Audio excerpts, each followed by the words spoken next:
Hello, my name is Suzanne. I'm one of the charge nurses here in critical care at the Queen Elizabeth Hospital, and today I'm going to be talking to you about continuous renal replacement therapy, which we use for patients who have an acute kidney injury. For this demonstration, this is the patient. The line comes from the patient here, comes down and goes through a blood pump and through the filter membrane. As soon as the blood leaves the patient's body, we add fluid from the first bag here, which helps dilute the blood down. This comes down around the blood pump and up through the filter membrane.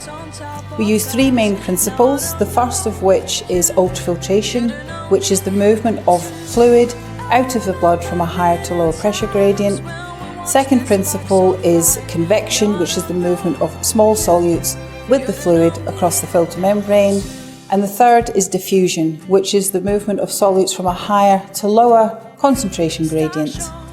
This is relevant with the dialysis bag, as this fluid is added from the top and swirls in a counter-current direction down. The third bag is the replacement fluid, and this is added as the blood comes out of the top of the filter membrane. This, as it is a continuous cycle, will eventually come back round the blood pump and up through the filter membrane.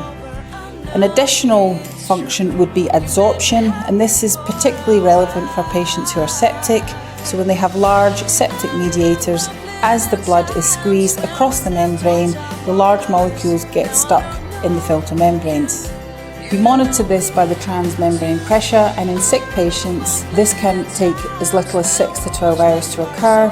As the patient improves and becomes less acidotic, this transmembrane pressure inclines less steeply. In order to facilitate the blood going around the membrane, we need to anticoagulate that using citrate. So citrate is in this bag, and as it leaves the patient's body, citrate binds with the calcium, locking it away, and this inhibits the blood's ability to clot. We need to do regular calcium checks to ensure we return the patient's clotting back to normal, which is also facilitated by the patient's liver, as when the blood returns to the patient, the citrate is metabolized out. 1 millimole of citrate becomes 3 millimoles of bicarbonate.